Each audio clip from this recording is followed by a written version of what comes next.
Hi, I'm Brian Douglas, the FICO Insider. Here are a few facts you should consider about the credit card companies, the interest rates they charge you, and what else they can do to you.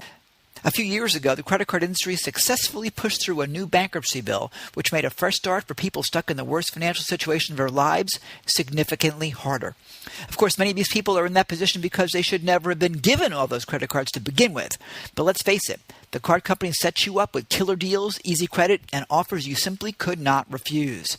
The interest rates and fees have skyrocketed. At 18 to 24% interest or more, which is common on many cards, it can take you 7 to 15 years to pay off a $1,000 balance if all you do is simply pay the minimum payment. And that's assuming that you're never late or go over your limit, either of which can earn you a $35 penalty each. So if you're over your limit and you're a day late, make it $70 per month. See where I'm going here? It's a no-win situation. Read the fine print on your credit agreement carefully. In the past, if you were having problems with a creditor or two, you could focus on one or two cards to stay current with and maintain a good relationship. Now, most creditors routinely check your credit score, and if they see late payments on other accounts, they'll raise your interest rate, sometimes from your currently reasonable rate, if you have one, all the way to 18 to 24% or more. A single late payment or going over the limit could trigger the same result.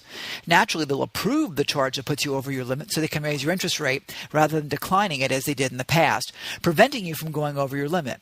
Yes, some of the laws have changed now, but watch carefully. The loopholes are pretty generous to the lenders. For example, SunTrust Bank will deny a charge that would take you over your limit on a personal card, but not on a business card. Go figure.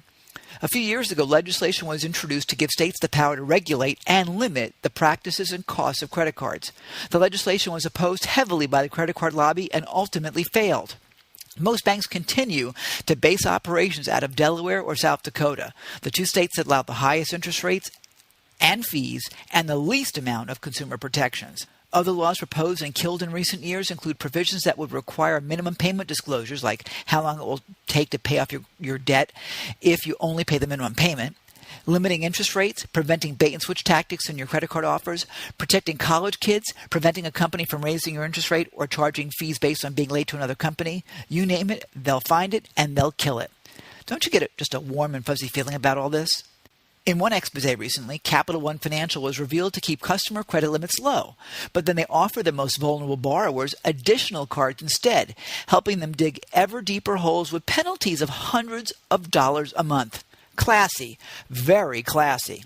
What's in your wallet? Hopefully not Capital One. To get the rest of the details about what to do about this madness and receive my free special report, The Great Credit Score Scam Revealed, visit creditreboundinstitute.com.